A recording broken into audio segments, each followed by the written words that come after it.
क्या जय किसान के नाम पर किसानों को ठगा जा रहा है? बड़ा सवाल यही है। अन्नदाता की सुनने वाला कोई नहीं है। हम लगातार बड़ी बहस पर जुड़े हुए हैं। गणेंद्र भारद्वाज जी हैं कांग्रेस नेता, अनिल बंसल जी हमारे साथ वरिष्ठ पत्रकार, हमारे साथ महेश वर्मा जी जुड़ गए हैं राष्ट्रीय प्रवक्ता बीजेपी किसान मोर्चा के, और योगेंद्र यादव जी हैं संयोजक स्वराज इंडिया के। महेश जी, बहुत सारे सवाल आपसे। वजह यह है बहुत बड़ी बड़ी बातें की गई, बहुत बड़े बड़े वादे किए गए, लेकिन आज किसान जो बेहाल है, अपनी बात कहना चाहता है अपने प्रधानमंत्री से, दिल्ली पहुंचता है, रोक लिया जाता है, मांगे मानना न मानना दूसरी बात थी, लाठियां क्यों चलाई गई? देखिए पूजा जी, इस तरह की घटना जो भी हुई है उससे हम भी आहत हैं। ऐसा नहीं है कि हम आहत नहीं हैं, लेकिन जो सबसे बड़ी बात ये है वो ये है कि सरकार की तरफ से रात ही पहल हो गई थी, और जो हमारे किसान बंधु थे जो आंदोलन कर रहे थे, उनके जो सर्वमान्य नेता हैं वो आए, सरकार के साथ बैठे, उनकी मांग मान ली गई। सुबह ये हो रहा था कि भाई खुशी खुशी हम इस आंदोलन को, कि भाई सरकार हमारी। नहीं लगता कि इसमें काफी देरी हो गई, क्योंकि हरिद्वार से जब चला किसानों का ये पूरा जमावड़ा सैकड़ों की संख्या में दिल्ली पहुंचा और ये पूरा हंगामा होता है, उससे पहले भी रोका जा सकता था, लेकिन कोई पहल, शायद कोई बातचीत नहीं हुई।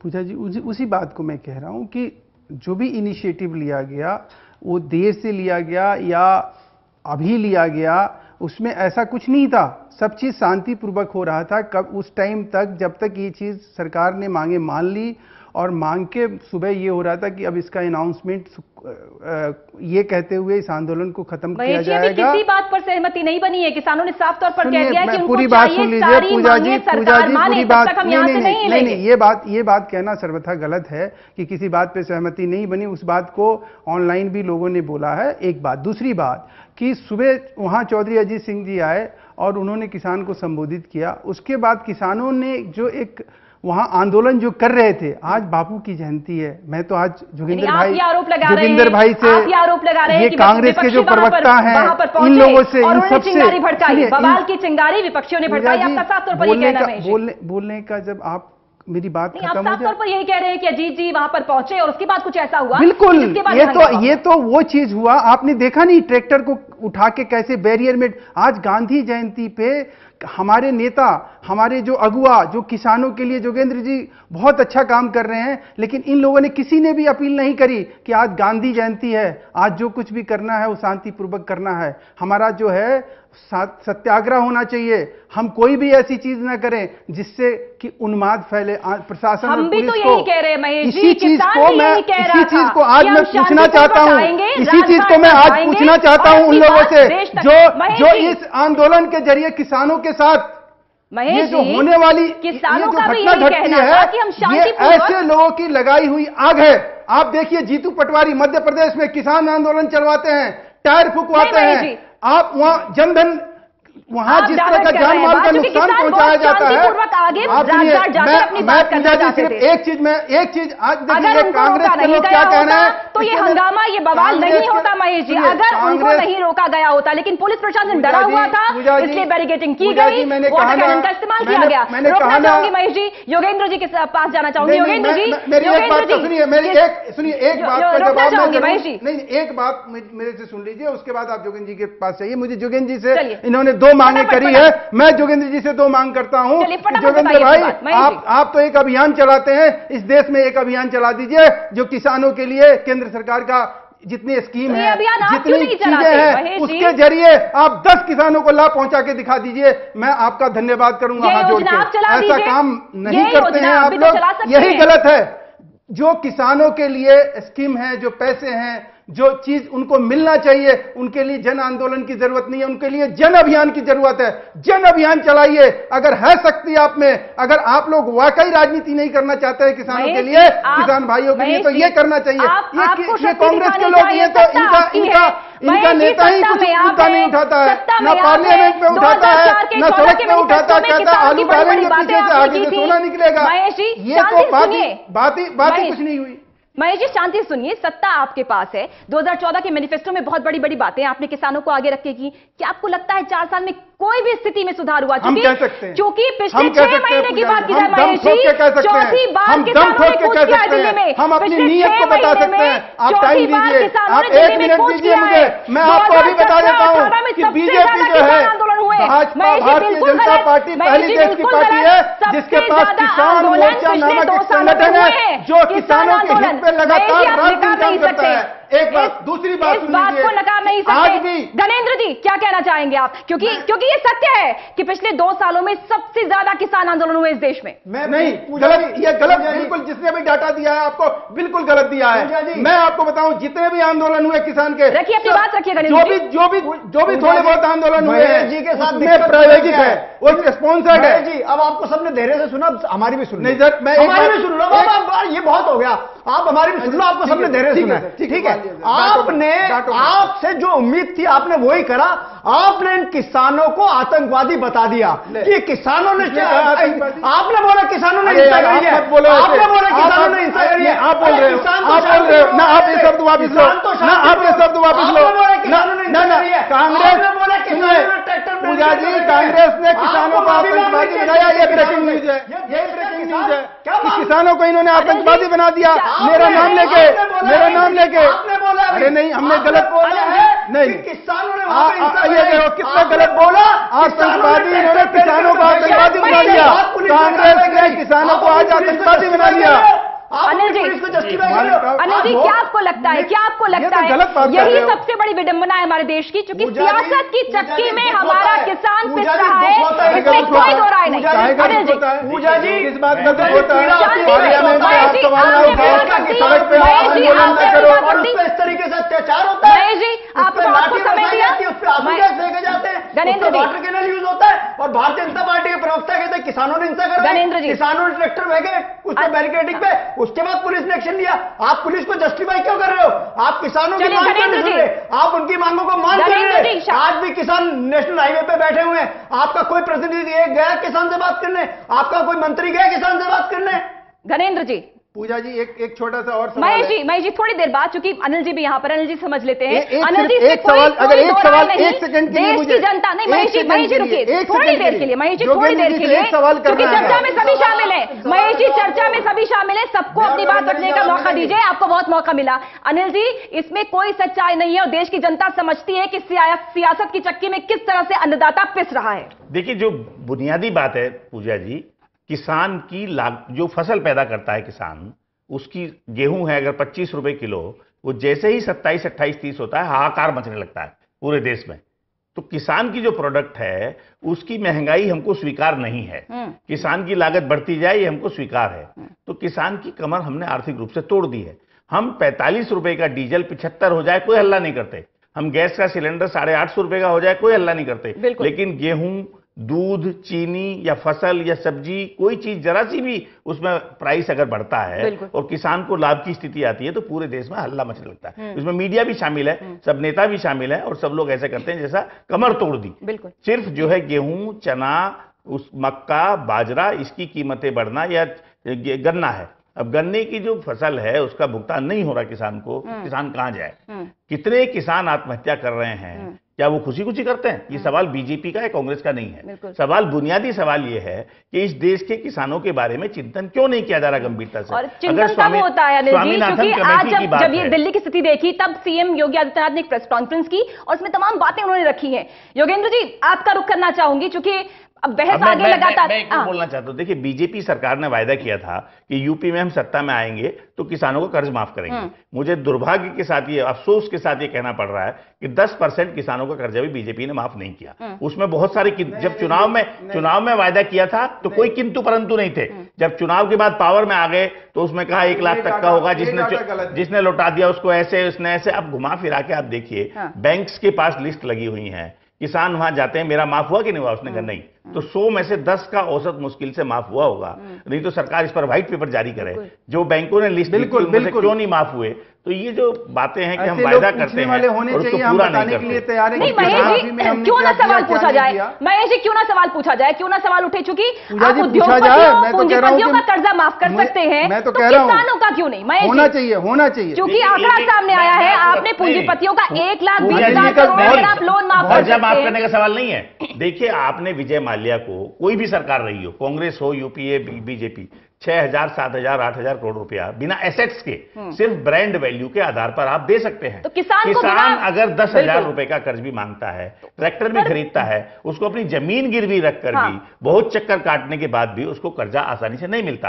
आप कार खरीदने जाएं, क्योंकि आप सरकार ऑटोमोबाइल इंडस्ट्री को प्रोत्साहन देती है, कार आपको 5 मिनट में फाइनेंस हो जाएगी, हाउसिंग लोन आपको 10 मिनट में मिल जाएगा, लेकिन किसान का जो कर्ज है आप जाकर उस पीड़ा को भोगिए। आप देखिए महीनों चक्कर लगाने के बाद कि किसानों की पीड़ा यथास्थिति बनी हुई है। 70 साल बीत चुके हैं, लेकिन किसानों की स्थिति में शायद कोई परिवर्तन नहीं। योगेंद्र जी, किसान स्वामीनाथन आयोग की सिफारिश से लागू करने के साथ साथ कर्ज माफी की मांग कर रहा है। किसानों की मांग आपको क्या लगता है कहां तक जायज है? आपको लगा कि पिछले 4.5 साल में इन लोगों के लिए कुछ किया गया है या नहीं? योगेंद्र जी।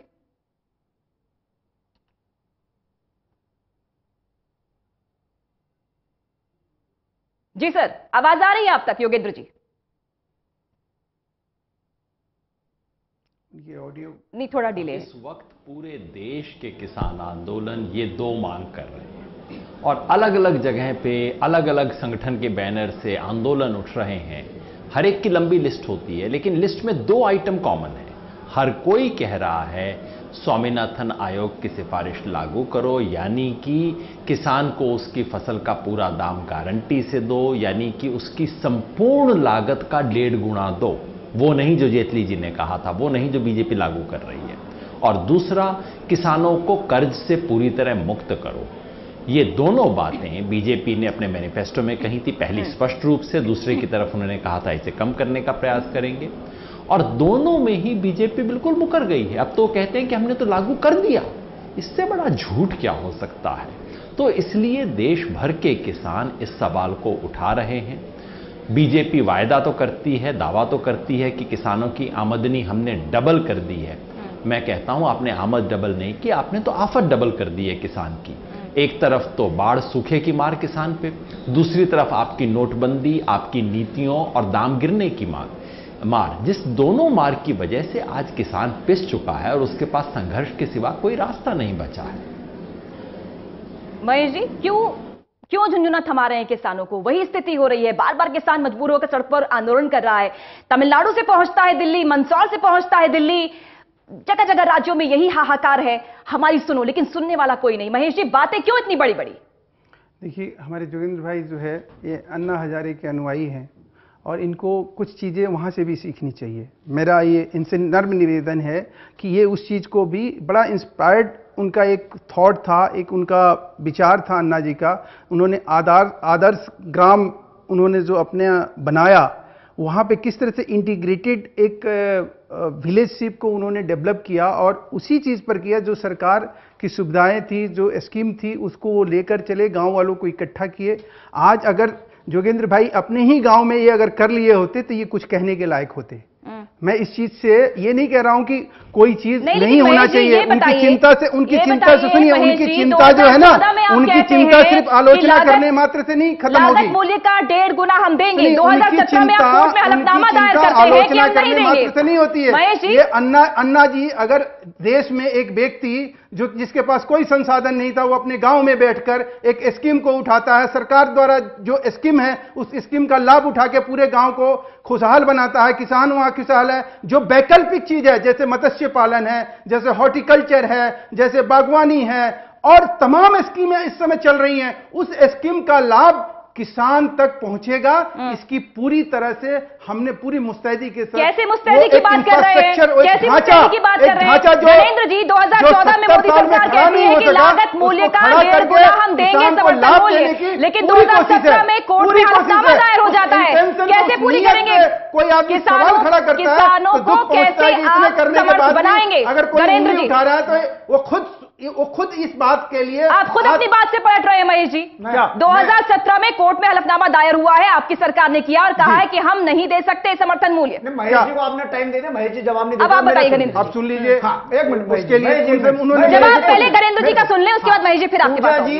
पूजा जी, यहां पे हम महेश वर्मा जी के प्रवचन सुनने के लिए नहीं बैठे हुए, ये योगेंद्र यादव जी को प्रवचन दे रहे हैं कि आपने अपने गांव में क्यों नहीं करा। अरे आप ये बताओ कि आपने क्यों नहीं करा? मैं तो आपसे कह रहा हूं, इंडिया कांग्रेस और बीजेपी अलग कर दो, किसान के लिए कुछ अच्छा करो। आप अपने जरिए 10 किसान को लाभ पहुंचा दो ना, आप अपने जरिए 10 किसान को लाभ पहुंचा दो। यही तो मैं कह रहा हूं कि जन आंदोलन के बजाय जन अभियान करो। अपनी अधिकार की लड़ाई के बजाय आप अपनी ड्यूटी निभाओ यार। 1.5 गुना दाम आप अपनी अधिकार के लड़ाई के बजाय आप मार्क्सवाद, आप माओवाद, सब्सिडी मिलेगी। आपकी सरकार ने कहा था कि किसानों को खाद में सब्सिडी मिलेगी। आपकी सरकार ने कहा था कि किसानों को सस्ता डीजल देंगे। आज भाषण सुनने के लिए अगर बुलाया है तो आप बात से मुकर रहे हो। अरे आपके पास कोई जवाब नहीं है महेश जी। आज जो किसानों के साथ हुआ है वो दुर्भाग्यपूर्ण है, क्योंकि ऐतिहासिक मैंडेट मिला था, क्योंकि ऐतिहासिक बहुमत मिला था मोदी सरकार को। इस वजह से सवाल भी ज्यादा है। अनिल जी, जितनी बड़ी जीत, क्या उम्मीद रखोगे? मैंने कहा कि मन आहत है, जितनी बड़ी मन आहत है। गणेंद्र जी, आप गलत कह रहे हैं, आप किसान को आतंकवादी बता रहे हो। आपने बोला किसान को, आपने बोला हिंसा के सामने। आप इस चीज को मान लो, आप इस चीज को मान लो कि आपने किसान को आतंकवादी और कांग्रेस की तरफ से आपने ये बोला है देश के कि वहां पुलिस और प्रशासन ने आतंकवादियों की तरह जो है किसानों के साथ ट्रीट किया। ये बात आपने कही। ये आपने बोला, मेरे थोड़ी बोला, बाकी बात यहाँ सब लोग बैठे हुए हैं। आपने बोला हिंसा किसानों ने, एक बात, दूसरी बात, आपने बोला किसानों ने ट्रैक्टर जो है बैरिकेड पे लगे। सुनो तो सही, मैं ये कह रहा हूं आपकी चिंता जायज है, लेकिन इस बात के लिए तो आपने एक बार अरे यार बोलने तो दोगे तभी। पुलिस कार्रवाई को कंडेम तो करो।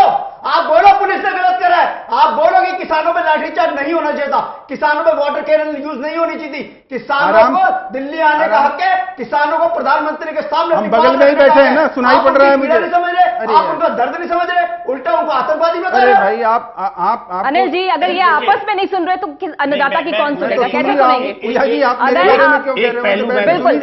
एक पहलू इस आंदोलन का एक बड़ा सकारात्मक पहलू है जिसको हम लोग इंडोर कर रहे हैं। देखिए 23 सितंबर को ये लोग हरिद्वार से चले थे और ये बॉर्डर तक आए हैं, दिल्ली बॉर्डर तक, कहीं कोई हिंसा नहीं, बिल्कुल कहीं कोई झगड़ा झंझट फसाद नहीं हुआ, जो बहुत अचीवमेंट है इस आंदोलन का। 2012-13 में पश्चिमी उत्तर प्रदेश में काफी दंगे हुए थे, मुजफ्फरनगर में खासतौर से, और वो सांप्रदायिक दंगे थे। ये आप अगर जाकर देखेंगे, किसान जो आए हैं 10-12 हजार जो भी इनके बीच बीच में घटते बढ़ते रहे, उनमें कम से कम 1/4 किसान मुसलमान हैं। तो ये जो एक बड़ी उपलब्धि है आंदोलन के, देखिए जब आंदोलन चलता है तो बाकी जो खतरनाक मुद्दे हैं, जो नकारात्मक बातें हैं, वो खत्म हो जाती हैं। तो अब किसान का दर्द है, वो हिंदू मुसलमान से ऊपर उठना चाहता है, सबका कॉमन पीड़ा है, सबकी चिंता है। तो इस आंदोलन की उपलब्धि ये थी कि 1/4 से ज्यादा इसमें जो लोग आपस में लड़े थे 3-4 साल 5 साल पहले, दुर्भाग्य से वो सब कंधे से कंधा मिलाकर दिल्ली तक आए। आज गांधी जी की जयंती पर जो माने ही गए अहिंसक आंदोलन के लिए, पूरी दुनिया ने उनको जाना और माना, उनकी जयंती पर अगर ये लोग किसान घाट जा रहे थे तो कोई समझ से परे की बात है, उनको रोकने की क्या थी? ये लोग क्या कर लेते? इनके पास कोई हथियार नहीं थे, और अगर पुलिस ने इनको बॉर्डर पर रोका तो इनको चुपचाप राजघाट जाते, किसान घाट पर जाकर भी कवर कर सकती थी। अपनी बात करते। योगेंद्र जी, बहुत से वादे दावे सरकार ने किए थे, फिर भी 4 साल में लगता नहीं कि स्थिति में कोई सुधार है। फिर सरकार कौन से फॉर्मूले के दम पर अब यह कह रही है कि 2022 तक किसानों की आमदनी हम दुगनी कर देंगे? इस सरकार के पास क्या ऐसा गणित है? आपको लगता है क्या असली जमीनी हकीकत है जो कागजी हकीकत सरकार के पास है, उसमें कितना फर्क आप देखते हैं योगेंद्र जी? दुगना करने से बड़ा मजाक तो कोई हो नहीं सकता। सरकार कहती है 6 साल में हम आमदनी दुगना कर देंगे, बहुत अच्छी बात है भाई। अब उसको कितने साल हो गए? 2.5 साल ऑलरेडी हो चुके हैं, और इस 2.5 साल में सरकार ने क्या किया है?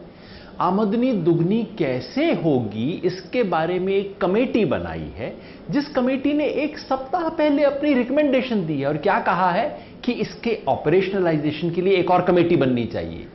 यानी कि आपने कहा कि मैं 6 किलोमीटर की दौड़ दौड़ूंगा, इतने दिन में दौड़ूंगा, और 2.5 किलोमीटर हो चुके हैं, मतलब 2.5 दिन आपको हो चुके हैं दौड़ते दौड़ते। अब आप कह रहे हैं कि शायद मुझे ट्रेनर अपॉइंट कर लेना चाहिए, मुझे रेफरी भी अपॉइंट कर लेना चाहिए। भाई ये बताइए कि जो 2.5 दिन हो चुके हैं उसमें आप कितने कोस चले हो? 6 दिन में आपने दुगना करना था, 2.5 दिन में कितना किया आपने? 15% बढ़ाया, 20% बढ़ाया, दोगुना किया। हकीकत यह है कि इस 2.5 साल में 3% भी बढ़ा नहीं है किसान की इनकम, और कहते हैं कि 6 साल में दोगुना कर देंगे। कोई रोड मैप नहीं है, कोई योजना नहीं है, पैसे इसके लिए अलग से अलॉट नहीं किए हैं। इससे अगंभीर बात तो कोई हो नहीं सकती। उठा के जुमला चला दिया। आप थोड़ा सा भी गंभीर हो तो आप बताएंगे कि भाई मैंने 6 साल में इतना दूर जाना है, 2 साल में इतना दूर जाऊंगा, इतना पैसा उसके लिए लगाऊंगा और उसके बाद उसको रिव्यू करूंगा। इसमें कुछ भी नहीं हुआ। महेश जी बोलना बहुत आसान है, लेकिन शायद करना बहुत मुश्किल है। योगेंद्र जी बता रहे हैं कि सिर्फ 3% इनकम बढ़ी है पिछले 2.5 साल में। दिल्ली तो बहुत दूर है अभी। नहीं, मैं मतलब शांति के साथ बोल तो सकता हूं ना। बिल्कुल बिल्कुल बोलिए, शांति के साथ बोलना। संक्षेप में बोलिए, समय बहुत कम है। मैं ये आपको बताना चाह रहा हूं कि हमारे जोगेंद्र भाई जो हैं बहुत इस मामले में गुड़ी व्यक्ति हैं, लेकिन उनको शायद ये ख्याल कभी नहीं आया कि इस देश में जब जैविक ईंधन के ऊपर प्रतिबंध लगा तो उसके लिए आवाज उठानी चाहिए थी। जब तक किसानों के वैकल्पिक आमदनी के बारे में आप नहीं सोचेंगे, उसके ऊपर काम नहीं करेंगे, उसके लिए आगे नहीं बढ़ेंगे, तब तक किसानों की आमदनी और उनकी दशा और दिशा सोच रही है सर? बिल्कुल सोची ना। अब पूछ लीजिए, यही बताएंगे, जोगेंद्र जी बताएंगे, अनिल जी बताएंगे। जैविक ईंधन से हमने रोक हटाई, उसका परिणाम यह हुआ कि आज जो है वो जैविक ईंधन का उत्पादन शुरू हुआ। एक बात। दूसरी बात, संक्षेप में जल्दी सर। हाँ, मैं वही आपको बता रहा हूं। भूमिहीनों के लिए ऋण की व्यवस्था करना, ये किसी और सरकार ने आज तक नहीं किया। हमारे जितने स्कीम चल रहे हैं उसमें कहीं घोटाला घपला, किसी तरह की कोई अनियमितता अभी तक जोगेंद्र यादव जी ने लेकर नहीं आए, क्योंकि इसका रीजन है कि ये लोग उस स्कीम के योजनाओं के बारे में काम ही नहीं करते हैं, उसके ऊपर ये लोग जाके बात ही नहीं करते हैं। 123 योजना किसानों के लिए चल रही है, वहां कोई घोटाला घपला नहीं है, जो कि कांग्रेस की सरकार में राहुल गांधी जो कह रहे हैं कि अगर हम सत्ता में आते हैं तो हम कर्जमाफी करेंगे। अपना स्टैंड रखिए। महेश जी बहुत कम समय है सर, महेश जी समय कम है। महेश जी प्लीज, धनेंद्र जी आप बताइए। मेरा बड़ा सिंपल सा सवाल है कि आपने आज तक किसानों के लिए क्या करा, ये देश के किसान जानते हैं। अगर आपने कुछ करा होता तो शायद आप क्या करेंगे महेश जी? Final comments. मैं ये कह रहा हूं किसानों की दुर्दशा है, अगर आपकी सरकार आती है तो आप क्या करेंगे? साथ है इस देश के किसानों का 62,000 करोड़ रुपए का जो ऋण है वो एक मुश्त माफ होना चाहिए। स्वामीनाथन कमीशन की रिपोर्ट लागू होनी चाहिए और इस देश के किसानों की आय जो है, जो हमने वादा नहीं करा, मोदी जी ने वादा करा था कि हम किसान की लागत से, लेकिन राहुल गांधी कह रहे हैं कि वो अगर आते हैं तो करेंगे। उन्होंने बोला है राजस्थान में जाकर। अनिल जी, किसानों को राहुल गांधी कह रहे हैं मध्य प्रदेश में और राजस्थान में उन्होंने कहा है हम इनकी किसान की जो अनिल जी फाइनल कमेंट्स आपके, क्या स्थिति है इस समय किसानों की और क्या होने की जरूरत है? किसान की जो समस्या है वो राजनीतिक दलों के आपसी झगड़े से सुलटने वाली नहीं है। इस पर गंभीर चिंतन की आवश्यकता है और ईमानदारी से सोचना पड़ेगा। बिल्कुल। देखिए, अभी किसान किसी भी सरकार के एजेंडे में ऊपर रहा ही नहीं है। किसान सिर्फ एक वोट बैंक की तरह इस्तेमाल होता रहा है, उसके दुख दर्द को महसूस नहीं किया गया। और ऐसे तमाम जो नेताओं के डीड्स हैं, कारनामे हैं, उनके कार्यकलाप हैं, उससे साबित होता है कि वो उनकी प्राथमिकता में नहीं है। सब बातें करते हैं, उनको आश्वासन देते हैं कोरा, और किसान जहां उसकी स्थिति देखने में, मान लो गेहूं 1 रुपए किलो था, आज 25 रुपए किलो, तो हमको लगता है 25 गुना उसकी फसल का दाम हो गया। लेकिन जब ये हम इनपुट कॉस्ट देखते हैं कि किसान जब 1 रुपया गेहूं बेचता था तो उसकी लागत क्या थी, तो उसको 50 पैसे पड़ता था, तो 50 पैसे की बचत थी। आज अगर उसको 25 रुपया मिलता है दाम, तो पता लगा उसकी लागत भी 22, 23, 24, 25 रुपए हो गई है। तो बुनियादी बात यह है कि जब तक किसान की स्थिति, पैदावार बढ़े, उसको सस्ता कर्ज मिले, उसकी आत्महत्याएं रुकें, उसको आसानी से कर्ज मिले, कुल मिलाकर बुनियाद मजबूत करनी होगी किसान की। उसके सम्मान की चिंता की जाए, वो इस देश में नहीं है। सिर्फ जो है हम भाषण देते हैं, कागजी योजनाएं बनाते हैं, उनकी अमल के बारे में कभी कोई चिंता नहीं करता। बहुत बहुत शुक्रिया इस पैनल का। महेश जी आपका बहुत शुक्रिया यहाँ पर आने के लिए, जुड़ने के लिए आपका बहुत शुक्रिया सर, आप यहाँ पर आए। धनेंद्र जी, अनिल बंसल जी आप यहाँ पर आए और इस बड़ी बहस में आप शामिल हुए, बहुत बहुत शुक्रिया। अन्नदाता बहुत बेहाल है, उदास है, परेशान है, क्योंकि आज की तस्वीरें वास्तव में दिल दहलाने वाली हैं, उदास कर गई है मन को। एक ईमानदार सोच की जरूरत है किसानों के उत्थान के लिए। एक ब्रेक के लिए रुक रहे हैं, आप जुड़े रहिए टोटल न्यूज के साथ।